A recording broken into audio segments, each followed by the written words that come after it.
Let's start the show.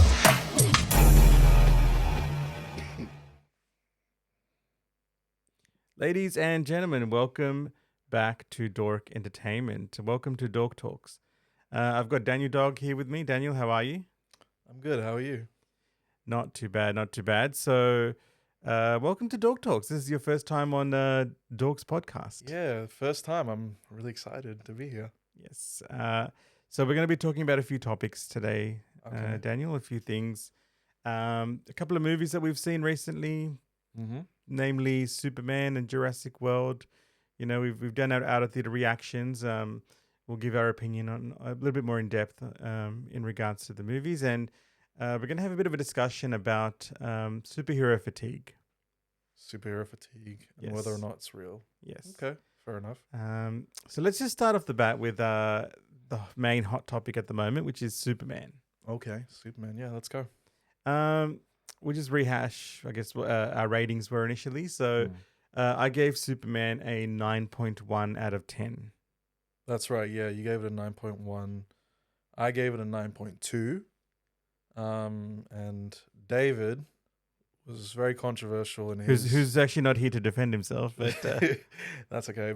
Who was very controversial, gave it a 5 out of 10. So, yeah. I've heard rumors though that he's changed his rating to He's changed it now. He's changed it now. Yeah, to something like 10 out of 10. He's given it the full 10. Yeah, 10 out of 10. Yeah.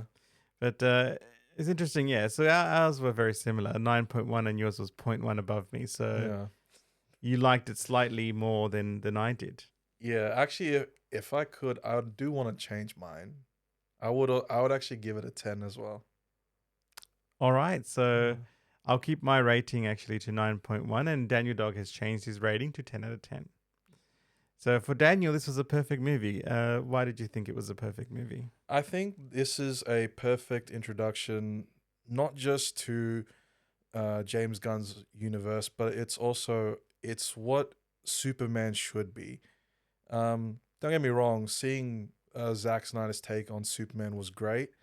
Obviously, there is a part of me that still misses Henry Cavill as Superman, but when I was watching Superman, just the little things he did, how he was very hopeful and he didn't give up. It just reminded me of like the cartoons of, like Superman, like the Justice League cartoons in particular. That's what Superman is. That's how I see him. And also like the world that's that he created as well. Like it's not just Superman that's in it. There's also like all these other characters as well. And it's like, there's the known characters like Green Lantern, and then you got like the obscure, like not really known characters like Elemental Man, Metamorpho, sorry. So yeah, and just the world that he's built and all the every actor and actress really portrayed their role down to the T, and they did really well. And yeah, definitely want to see more of it. So just going back to, you were talking about the differences a little bit as well, like what the style of the movie that we've seen so far from James Gunn, the first movie into his foray into DC. It's, like you said, a very cartoon / comic book style movie. Yeah. Whereas when we compare it to the Snyderverse, which was a more dark, more gritty, more, I guess, trying to be more close to real life sort of movie. I think that was more so.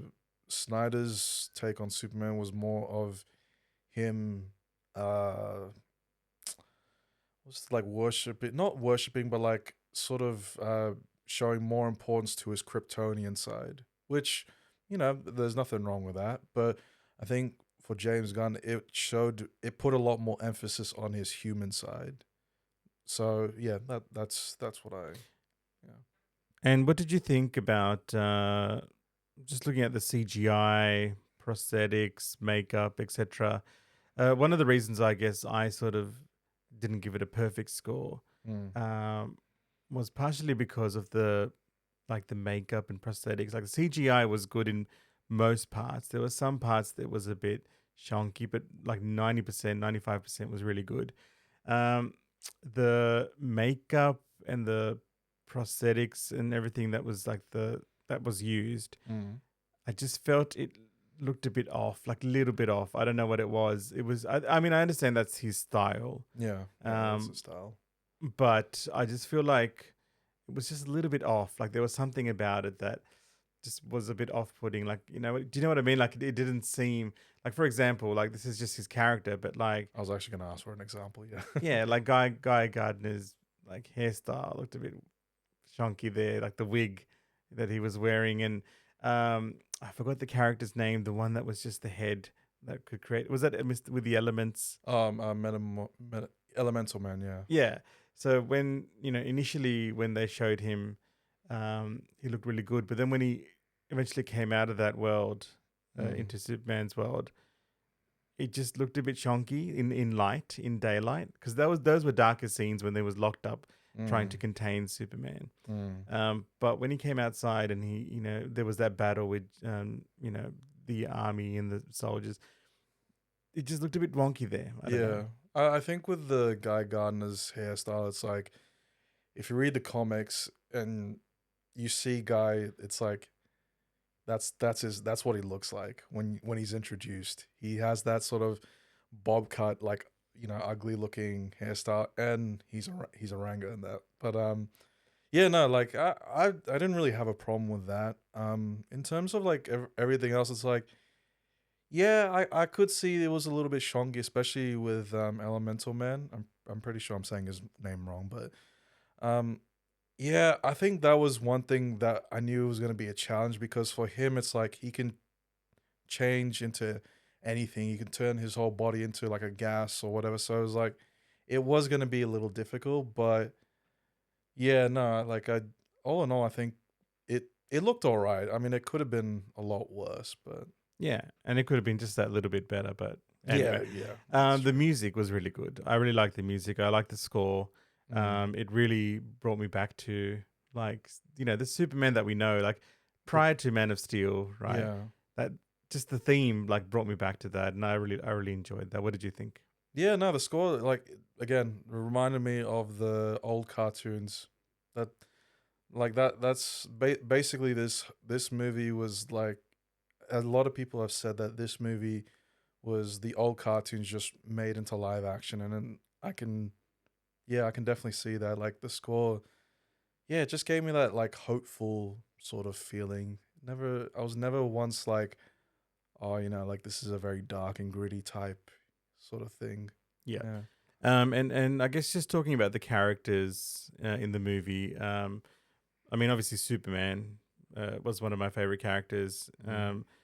Uh, Mr. Terrific. Mr. Terrific, yeah. Yeah, Mr. Terrific had a really good like role, I think, and Mm. of course Crypto the dog. Like everyone loves Crypto, right? Everyone He loves was crypto, yeah. that was like he had a good role, I guess, a major chunk of it Mm. with Crypto, and also I guess the cameos. There was a lot of cameos, which is really good. Yeah, the cameos really took me by surprise seeing yeah, like you said, Mr. Terrific, seeing Maxwell Lord and seeing Peacemaker as well. That was also a big one. But I don't know if you caught it, but when they were at the Justice Gang headquarters, they call themselves. There was a banner, somewhere on the top, and there were 5 characters you could see, but out of the 5, I could only make out 2 of them, and I was like, okay, so those 2 are most likely in this universe, and those 2 were Doctor Fate, who we last saw in the Black Adam movie, sorry, and a hero named Vibe, who is in CW's Flash. So I could make out those 2. The other 3, I'm pretty sure they were just like more obscure characters, but yeah, no, I definitely can't wait to see like all the other characters as well in this universe. Yeah, and I guess the big one as well. I mean, I mean, everyone hopefully knows that there's spoilers in this whole podcast, but Supergirl. Yes, Supergirl, yeah.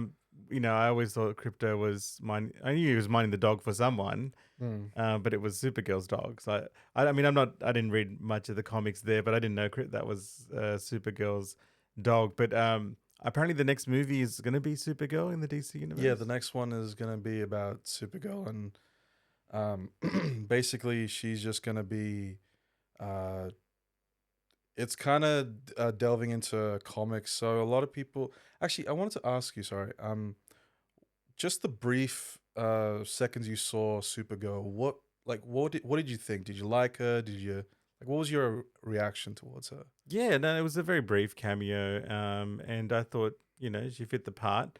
Obviously, the storyline is with Supergirl, the Red Sun. Where she's trying to get drunk, I believe, and I think that's where she portrayed that pretty well. Like it was a very small cameo, Yeah. but it's like leading into, I guess, the next movie. Yeah, and a lot of people didn't like the fact that they made Supergirl like drunk, but I think what a lot of people don't understand is that for Superman, when he left Krypton, he was a baby. So whatever memory he has of Krypton is all in the computer and the holograms of his parents. Whereas for Supergirl, she left Krypton, like it was pretty much like a couple of days for her. So in a couple of days she lost Krypton, lost her family, friends, and then all of a sudden she came to Earth and she inhabited these new powers. For her, Krypton is still a very very fresh into her memory. So that's why she's like drunk and she's just trying to numb the pain essentially. And I feel like if they continue with this, obviously, comic book / cartoon style of movie making, I think the other movies coming up will be a success as well. And I know David, our friend David, was also talking to me about Lanterns, the TV Yes, the TV show, yeah. So that's coming up as well. So the future is bright for DC. And I do hope it gets even more brighter because the possibilities, I've said this from day one, the possibilities for DC to be better than Marvel is endless. Like I genuinely do think that it can be. I know it's a hot take, I know that, but for me it's like, because DC, like for me DC characters I've always just felt like they could be so much more than what they are. Well, at the moment, But yeah, Marvel is Marvel's on the still, floor. yeah. Marvel is on the floor at the moment, and DC's chance to pounce. That's true. Yeah, that's true. So let us all know what you guys think of Superman the movie. 9.1 out of 10, 10 out of 10 revised rating by 10 out of Daniel 10. Dog. Yep. Let us know what you think in the comments below of Superman. Whether you agree, disagree with some of our points, we'd love to hear your thoughts. So yeah, that's pretty much Superman from us. Yep. Now, moving on to the next topic of discussion, Jurassic World Rebirth. Ooh, here we go. All right. Now, expectations for me personally were very high. And I got to say, I don't think it met my expectations. Can I ask why were your expectations high? My expectations were high because, one, I'm a Jurassic Park fan from the first movie, right? And then second off, they played it off like the trailers and everything showed, that it is a really good movie. It's much better than Dominion. People were saying, it's probably like the next best thing after the Jurassic Park trilogy, or even like after Jurassic Park. But I found that to be incorrect. I don't think it was as great as people were saying. Now we'll just start off with the ratings. Yep. So my rating is 7.5 out of 10. 7.5. Okay. My rating was 8. A solid 8. Yeah. So now, look, just getting into it a bit. First off, CGI and everything else. The look of the movie was great. Yes, 100%. 100%. I really liked how the dinosaurs looked. Mm-hmm. I really liked the CGI, the environment that they created. I thought that was beautiful. Yeah. But uh, yeah, there wasn't one dinosaur that I could say that didn't look great. Even the prosthetic, like Dolores, the little dinosaur, was cute. Yeah, it was. Um, but where it sort of let me down, where it sort of let me down was, I guess, the story. Like I've heard this story before. It sounded a bit generic to me. Mm. Where they're trying to find a cure for some human disease, and they need the DNA of obviously some dinosaurs, right? Mm. Now, where I've heard this story before, do you remember Anaconda and the Blood Orchid? Oh yeah, Anaconda. Yeah, yeah, It doesn't it sound like familiar? Like, do you know what I mean? Like, it's just yeah. like a Jurassic movie. They could have gone in so many ways, right? And I know that they did overcomplicate things in Dominion, but they totally. The story was very basic for me. Mm. What did you think? Yeah. The story. I think one thing is, yeah, I do agree with you on that part. The story was very basic, but in, I kind of understood it, but then at the same time, I was like, it's Jurassic Park. I feel like when it comes to Jurassic Park, it's like, what more can you do with the story? Because we went from the first three Jurassic Parks. So the first one was, dinosaurs are created. Second one was about dinosaurs coming to, into the city. Third one, obviously trying to save a family. And then you got Jurassic World. There's not really much I feel like you can do with the with stories. So I think that's why, like, me personally, I kind of had my expectations on the story just a little bit lower. So I was like, yeah, that's like but yeah, I understand your point of view. But for me, yeah, I think just because I didn't have that high expectation, I think I wasn't disappointed. So I was just brainstorming with Samit afterwards and where they could have taken the story. Mm. And there's so many like avenues that were popping up in my mind, like the canister that was lost. They could have gone down that track of searching for the canister for those DNAs, being hunted by dinosaurs still. You know what I mean? Like dinosaurs have mutated or whatever it is, right? They needed something like that to bring it back to the old um, series legacy, basically. Like this yes, the director wanted to make a standalone separate movie. Yes, Mm. I understand that, Mm. but it needs to have that connection there, and I felt that was missing. The other disappointing thing for me was um, even though dinosaurs looked great, the big bad dinosaur, the D-Rex, Mm. in this, I felt they missed a chance there. Like the scenes that did come up with the D-Rex were great, but for example, like you see the beginning part of it where it involves the D-Rex, where they start off in the science lab, Mm. and in the whole movie you don't see anything with the D-Rex until the end. You wanted to see more of the D-Rex. Well, they should have, if they were making that the big bad, they Mm. should have had something like how they did with the Indominus, right? In the Indominus Rex in Jurassic World. Mm.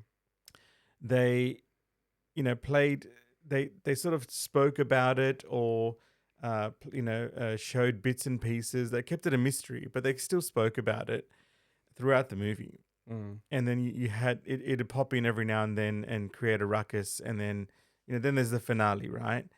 But this one, it just felt like beginning D-Rex, yes, science experiment there, mutation, and then at the end. Mm. Mm.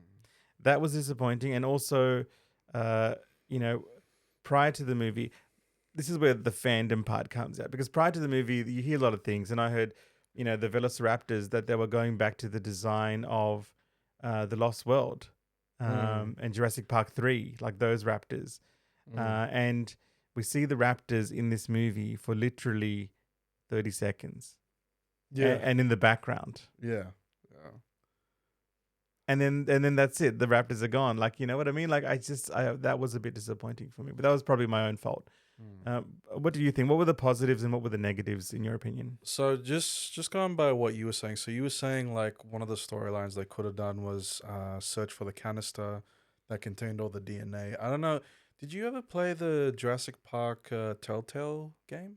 Was yes, but was that canon? Was that considered canon? I don't know. I mean, it's technically it was, but yeah, like yeah, they could have done that, but because I know for a fact in the books, if you read the Jurassic Park books, the author Dr. Michael Crichton, he sort of hints at like the whole mutated dinosaurs. So I think that was one thing I was really excited to see. In terms of the raptors and all that, like yeah, we didn't really get to see them that much. That's fine. But yeah, I was really looking forward. Like, I was really happy with the design of the mutadons. I think they were called the mutated raptors. In terms of the D Rex, yeah, like they kind of made it out as like this mysterious sort of yes, Frankenstein experiment just gone wrong. Would I wanted to see more of it? No, I was happy with what I saw. I think because they wanted to just keep it as a mystery, and that was it. In terms of the design, like when I initially saw it, I was like, "Why does this look like a xenomorph?"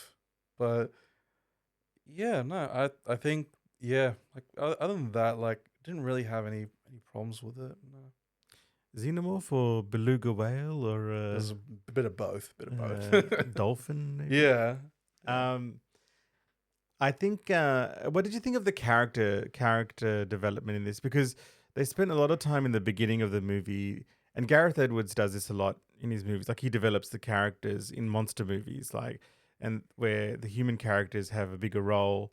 Mm. He did that with Godzilla as well. But I feel like the first hour, like it was quite slow in developing these characters, which I didn't really connect with. Like the only person who I sort of thought was quite interesting was Dr. Loomis. The rest Mm. of the characters I didn't connect with. I mean, to be fair, like I think this is the exact same thing me and David talk about is when we're seeing a Godzilla movie, for example, like who are we paying attention to, the humans or Godzilla? We're gonna pay attention to Godzilla. The humans are like, yeah. So the characters, I didn't really connect with them in any way. They were just kind of like Yeah, they're there, and yeah. and I felt like there's a couple of scenes which apparently, uh, were changed or deleted. Maybe they might be in the Blu-ray, the uncut version, but apparently the Titanosauruses were that scene, with the big, Mm. it was Titanosaurus, isn't it? Titanosaurus, yeah. They were supposed to be mating. Uh, I didn't hear that one, but one of the test screenings I did hear was apparently Marsha Ali's character. Yes, He apparently was supposed to, he's supposed to die, but they kept him alive at the end. yeah, because so test audiences didn't like the fact that he was they offed him, so they chose to go with that, which Interestingly, like that sort of gives you the idea that the D-Rex is not a monster. Then it's not a killing machine or a killing monster. no, I think it's just more so like you look at like all the big bads in the Jurassic Park series from like the Indominus, the Scorpius Rex, and like all the other dinosaurs. They're just killing machines. They just see something. I'm gonna kill it. Oh, sorry, the Indoraptor as well. But like with the D Rex, you don't really see it as like a like. Yes, it does kill, but it's not actively going out of its way to kill. Yeah, it felt like it was just doing it because it was annoyed by the lights or the distracted by the lights or the Yeah, noise. like it just wanted to be left alone, and yeah. Interesting. Let's see where they go with just Jurassic franchise. Obviously, it's going to make a lot of money still, so there will be more movies. Mm. Let's see where this goes with this. So that was our review of Jurassic World Actually, sorry, Rebirth. I just wanted to ask, what was your favorite scene or moment in the movie? My favorite scene or moment, which was hoping could have been a little bit longer as well, was the T-Rex river scene. that was my favorite. And the thing is, even that they hyped that up in the trailer, Mm. and the promotion stuff, that it's, they've got this scene in the movie from the books, and it's a great scene, and it was a great scene. That was my favorite scene. Yeah. But even then at the end, I felt like if they just did it for a little bit longer, like I was just, I don't know, maybe the T-Rex I felt looked good, and it was just a great scene. How about yourself? Yeah. When I saw the raft scene, I was like, I remember while we were in the cinema, like me and Dave, we were just like holding each other's arms and we were just like shaking each other and Hold on, what? Sorry, what you like were? shaking each other's arms. Sorry, and no, but it was really good to see it like that, and I thought it played out exactly as it did in the books. Because I think a lot of people were saying that, oh, the T Rex could have killed them if they wanted to. Why didn't he? Why didn't he? And even in the books, like the T Rex, when he's chasing Dr. Grant and the kids, he's kind of like not fully chasing them. It's kind of like half. He's very, because in the books it says like it, Grant says that he's very like sluggish and groggy. The T Rex, he notices that, so he's not really fully going after them. So yeah, that was definitely my favorite. And I think another thing as well. What did you think of the deaths? Um, Look, I was a bit. I was hoping there'd be more, to be honest, because we totally forgot to talk about the mosasaur as well. The mosasaur was a Oh great yeah, scene too, yeah. and there was a couple of deaths with the Spinos and the mosasaur in the beginning. Mm. But to be honest, like I didn't think there was any really memorable sort of death because, Really? yeah, because from what I understand, like when I look at the death scene, like there's quite a high standard in Jurassic movies because you go back to the Lost World when the two T Rexes tore up that dude, like literally threw him up and Oh, then and Eddie. then Yeah. yeah, and then split him in half. Like that's high quality death scene in Jurassic World, Jurassic Park. Mm, mm. Um, but yeah, I mean, I didn't think there was anything spectacular. Really? I would have to disagree. I think the deaths in this movie were a lot more book accurate because I think one thing is like obviously they didn't show like people being ripped apart other than that last dude, but I think like in terms of like the surprise factor, like for example when they stranded on the beach and one of the girls is like getting the lifeboats together and you see a Spino in the background just coming swimming, it grabs her and just brings her in the ocean. It's like that's how it is in the books. Like the deaths are like they're kind of just quick and they just happen like that. Like for example, so in the books there's actually two T Rexes. There's the bull and there's a juvenile. And do you remember the lawyer from the first? Yes, What was his name again? the lawyer, It's not. It Mr. was. Lawyer. Yeah, no, no. Well, anyway. So what happens is, so Grant and the kids they escape the bull and they're just running through the jungle, heading to. They're trying to head to the worker village, and on the way they see the lawyer and they instantly hide. And the lawyer is actually being chased by the juvenile, and so the juvenile, he pushes him over on the floor, and the lawyer he's like yelling like, "Get away, leave me alone!" And you see the juvenile like actually stand up and like sort of look back in shock, and Grant's like, "Oh wow!" Like he's like, the juvenile's actually playing with him, and he does it a couple of times where he just pushes the juvenile pushes him, and just he falls over and he yells, "Get away from me, leave me alone!" And finally he does it again, and he's like saying, "Leave me alone!" And then just like that, the juvenile just rips his arm off. And like, so in that sense it's like that's where I think this movie did well in terms of like the deaths and all that, and just the sudden quickness was really good. It'd be interesting to see where they go with the Jurassic franchise from here on, Mm. and if they'll stick with the same director, like whether he has a 2 to 3 movie plan or not. That'll be interesting. So Yeah. that's our review of Jurassic World Rebirth. And hopefully they continue with because I'm loving the Jurassic movies though. I'm loving anything Jurassic, like anything with dinosaurs. I love. So That's true, yeah. let's see where they go with the next few movies. Mm. Just moving on to our next topic, we're going to talk a little bit about superhero fatigue, superhero movie fatigue. Yeah. And the state it's in at the moment. So lately we've seen a lot of, obviously there's two big players. There's Marvel and DC, right? They're the big players. There are a few other companies that bring out, superhero. Their own superhero takes, yeah. Yeah, like TV shows and as well included.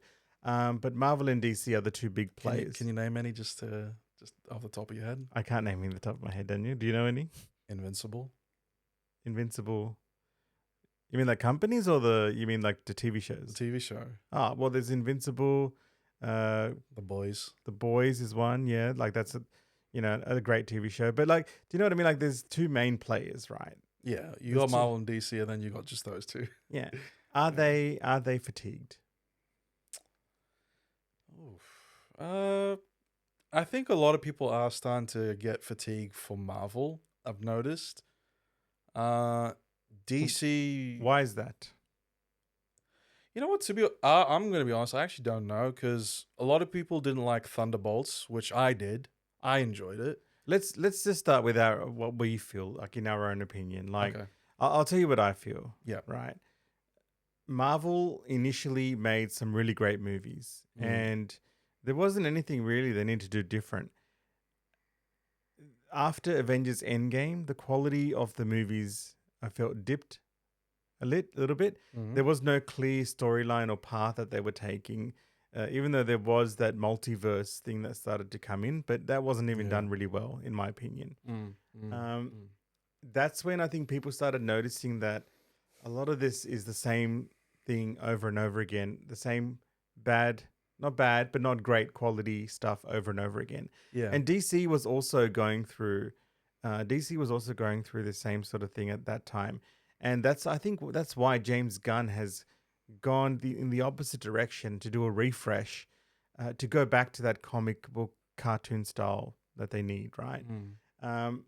I feel like you just need a good story to tell and incorporate these characters in there. Don't incorporate a story around these characters. Yeah, you need a solid story, solid character development, and yeah, I think those are the two pillars to make a good comic book. Yeah. Movie. So I wouldn't say that I felt any sort of superhero fatigue watching these, but I felt that what I was watching, it wasn't really that great. Like there was nothing, that like after Avengers Endgame, a lot of crap came out.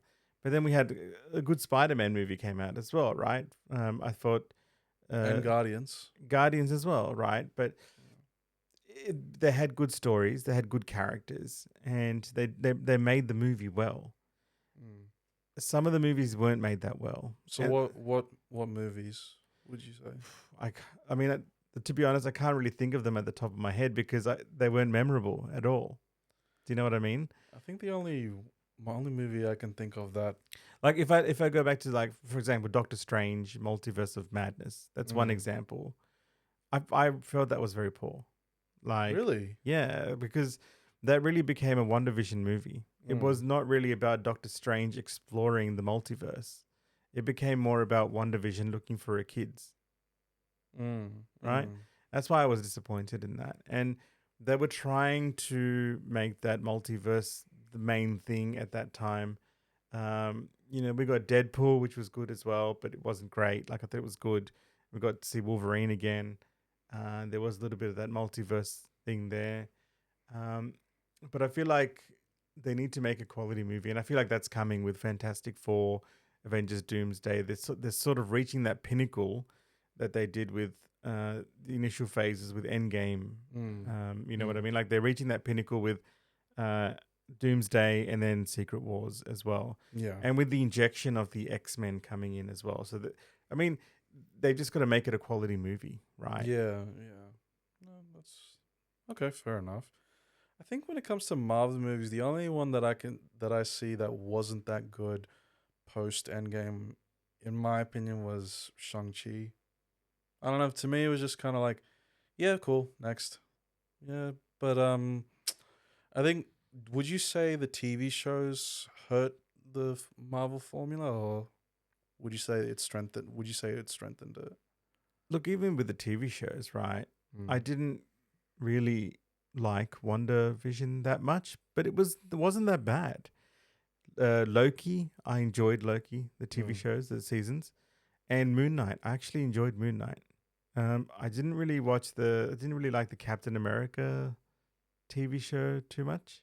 Mm. Mm. Um, but Moon Knight, I really enjoyed, and unfortunately, that I don't think that's getting a season two. That's one of the shows I really enjoyed. Yeah. Well, I did hear that he was gonna join the next Avengers movie, which I do hope so. But yeah. So do you feel like the fatigue? Do you feel like it's the same sort of crap over and over again, or do you feel like just the quality of certain movies that they're making is reduced? I think for me, it's like after Avengers Endgame, like after the Infinity War saga, it's like, oh, what's next? Everyone was, there was some people that were just very excited to see what was next, but I think maybe a majority were like, yeah, okay, we're done. So me personally as a fan, I was like, yeah, we saw the pinnacle. I'm good now. Now I'm just gonna watch the movies just for what they are. And I think another thing is, seeing a lot of iconic characters, say goodbye. Like we obviously had to say goodbye to the Guardians. They're no longer around. Well, the main ones are. You still got Rocket, Groot, and wherever they are. Um, in terms of the TV shows, yeah, I didn't really have any like WandaVision was great, Loki was great, Moon Knight was all right. Um, I do want to see more of Moon Knight, but yeah, like you said, I don't think we're gonna get a season two. Captain America, I actually didn't mind it. I didn't mind it. I was like, I want to see Sam Wilson's journey into becoming the next Captain America. So, yeah, I didn't mind it. And then in terms of movies, even Captain America Brave New World, I liked it. I liked it. I didn't like it. I think, they could have used a different villain, but Well, I mean, it's the marketing, right? They mm, showed Red Hulk in the marketing of the yeah, in the trailers, right? Just to push the movie and try to get people to come to see it. But really, he was there for 10 minutes at the end of the movie. Like they shouldn't have revealed that. I felt. yeah, no, that's true. But then, um, if not Red Hulk, who would you have had as a villain? No, I would have had Red Hulk. I would have had Red Hulk, but I would have kept it a surprise. I wouldn't have shown it in the trailers. You know, try to keep it a bit of a mystery, right? Mm, But they just sort of showed it because I felt like their projected numbers were not that great, so they needed to show something more than just Captain America, because it's hard to hide the Hulk as well, right? that's true. Um, Yeah. but it's hard to hint at that as well, and then not sure what it is. But they went out and showed it, and people still watched it. It was okay. Look, I didn't hate it, but I just wish It they could would have have. been, yeah. Yeah, I think the reveal on how Thunderbolt Ross became the Red Hulk was a good reveal, because obviously when he was introduced, it was in the first Avenger movie. mm. Obviously, when we heard the name Thunderbolt Ross, it's like, oh, okay, Red Hulk. It's I think it was just a matter of when we're gonna see him transform, and so yeah, while it was a little thing to be like, oh, okay, so he transforms for like a couple of minutes and then he doesn't. But for me, it's like how he transformed. That to me was the big surprise. Like, oh, so he was taking pills for, I think, his heart or something, and then it turned out, surprise, they were actually filled with gamma radiation. So, Just changing the not topic, but changing the thing a bit to DC. okay, yeah, on to DC. DC have also so DC they had Justice League, obviously. Mm, And then, at that time, I think there was a lot of criticism that it's too dark. It's not, like, it's not the comic book movies that we know and love. And they were going in a different direction with Snyderverse. mm, Um, but they did try to bring it back. I felt a little bit with Aquaman, Yeah. especially I guess the sequel, to a more comic book style, like the colors and the brightness levels and stuff, the costumes. They tried to bring it back to more of a comic book style at that point. Um, but at that point, even with DC, the damage had already been done. I felt not for me personally, because I actually enjoyed the Snyderverse. Right, I liked his style of movies, but a lot of people did sort of say that it was getting very dark and very dull. Like it wasn't very comic booky at that time for a comic book movie, right? For a superhero movie, um, they did sort of hit that sort of barrier, and what they've done is they've rebooted it. They've rebooted it in a different direction, which is what they needed to do. Yeah, because I mean, I was reading somewhere Superman had grossed more than the last four DCEU movies, and the last four I can remember was Aquaman 2, Flash, Shazam 2, and I don't know what the fourth one was, but it's like in terms of those three movies, like Aquaman 2, it's like I remember watching it like ages ago, and yeah, like it looked great. Like, and Jason Momoa, Patrick Wilson, like, and even like everyone did their roles really well. And But there was a tonal shift, right? You felt that shift. yeah. And in terms of Shazam 2, I didn't really see it because I just heard so many reviews was saying it wasn't good, and then when I saw like a little bit of it, I'm like, okay, yeah, maybe not. But yeah, and obviously we had the Flash, and that was just a big mess on its own. Like, I still don't know why they decided to bring back Michael Shannon as Zod in that. I would have preferred he just be left alone. And what they did with like the other universes, like the other Supermans, like Christopher Reeves, Nicolas Cage. I felt Nicolas Cage. Oh my God. yeah, the Nicolas Cage one, like that was good. But a lot of people weren't too happy with the Christopher Reeves one because he looked very CGI, and it's like, but that's all done and dusted, and the DCEU is done and dusted, and now we're onto the DCU, and they've refreshed it. That's what they've you have to do, I think, when you feel that lag or that sluggishness. You need to refresh it, and that's what they've done. plus. Oh, actually, I just remember the fourth movie was Black Adam. Ah, Plus, yes, Black Adam. plus, like I think a lot of things. Dwayne. A lot of the things is what I've noticed, especially in the DC movies, is like a lot of the actors sort of make it about themselves and they kind of self sabotage. Like Dwayne Johnson. Yes, Dwayne Johnson, Zachary Levi, they Yeah, like Yeah. that. Unfortunately, that's the thing that comes with big names, right? Because they try to sort of make it about themselves, and you sort of lose the character a bit sometimes. yeah, like don't get me wrong, when I heard that Rock was gonna be cast as Black Adam, I'm like, oh my god, like that's great. Like he looks it. He has the look of Black Adam. But then when he was like, I want it to just be me and Superman, it's like, yeah, I get it. Like, Black Adam, yes, he is technically a Superman villain, but he's more of a Shazam villain. But when he decided to, quote unquote, change the hierarchy of the DC universe, it's like, no, don't do that. Just leave. If he wanted to be a Superman villain, they should have casted him as a Superman villain. And it's like, okay, well, who could he play who would be a good Superman villain for him to play? And off the top of my head, I can think of Mongol. He's a supervillain who is a Superman villain. He's super strong, and he can hold his own against Superman. But yeah, I think that was the biggest thing. And I was actually even with did you see the recent video of James Gunn, how he was talking about how he took over and how Henry Cavill was Yeah, I saw something with that. He was actually feeling quite sorry for how that whole episode played out, where yeah.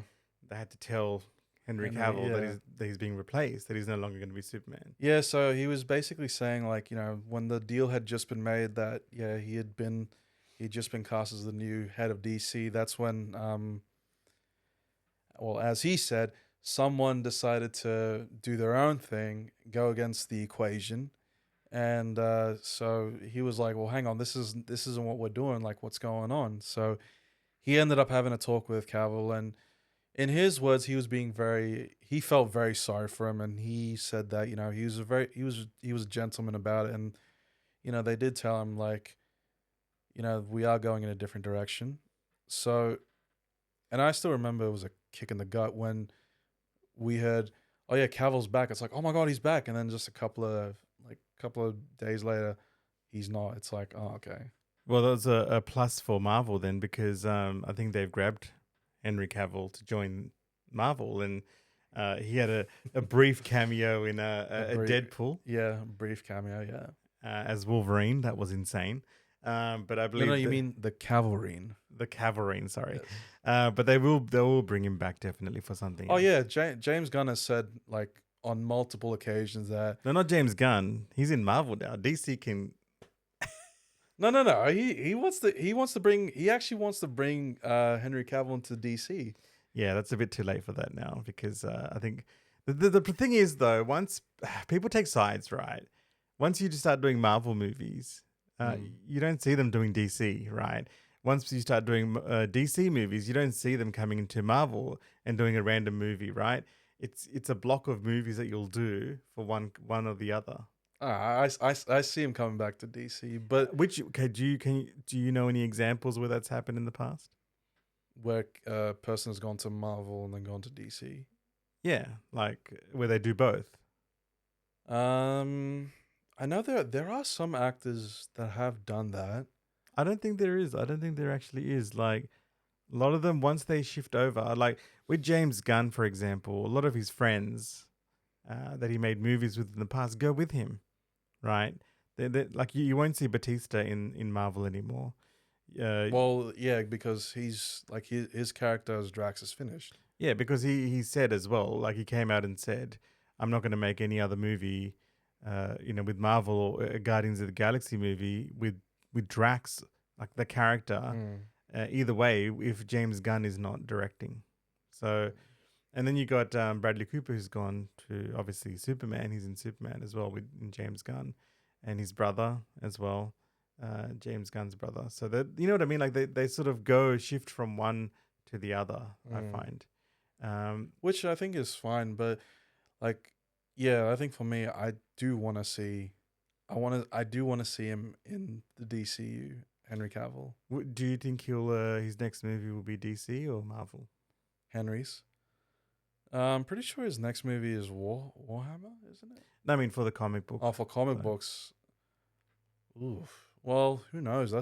We don't know. We don't know what his schedule is, but yeah, fingers crossed that he does come back, because I think it's going to be Marvel. I feel like it's going to be Marvel. I'm sorry. See, the only reason why I say it's DC is because, like, think about who he brought over from the DCEU. He brought over Peacemaker, he brought over Vigilante, he brought over Amanda Waller.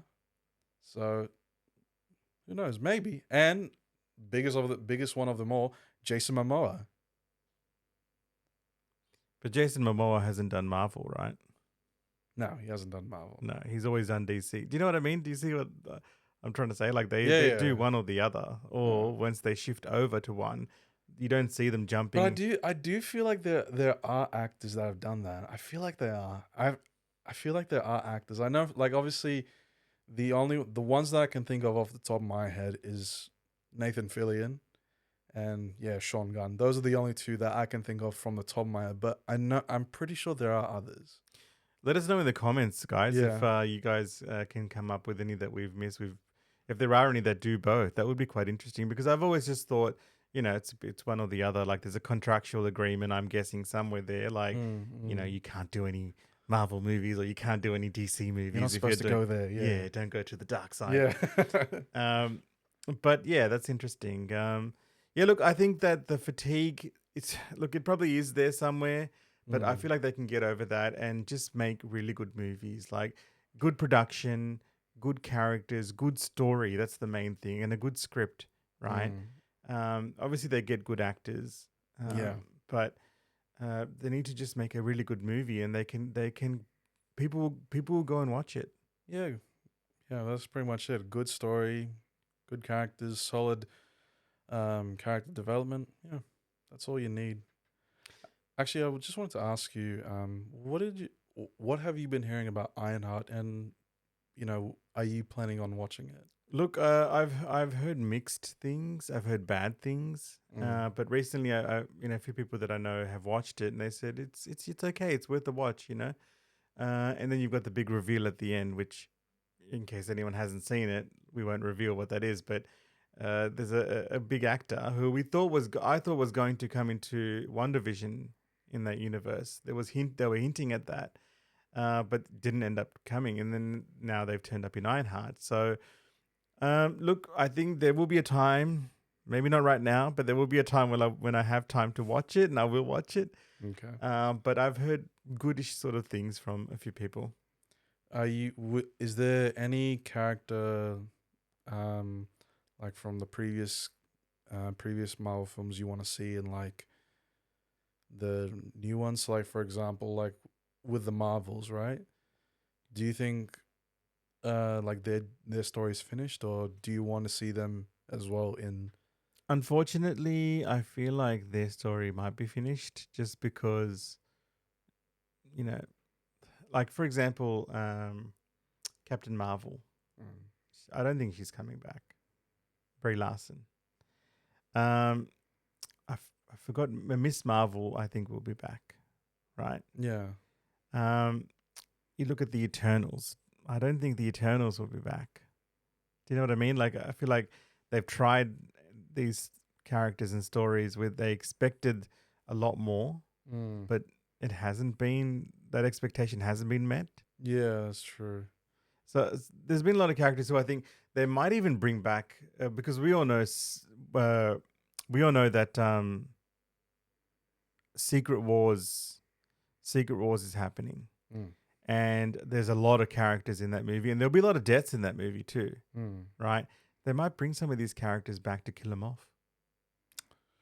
Yeah, yeah, that is well. One of the theories is that the post credit scene for Thunderbolt. So, spoiler alert, but it's it's the ship, and it has the Force symbol, and a lot of people are like, "Oh, is it? It must be the fantastic. It's the Fantastic Four," but no one really knows which one it is. So a lot of people are saying, obviously, it's the one with Pedro Pascal and Vanessa Kirby and all that, but there are some people that are saying it's the previous Fantastic Four, not like the Michael B. Jordan, but like Jessica Alba and all that.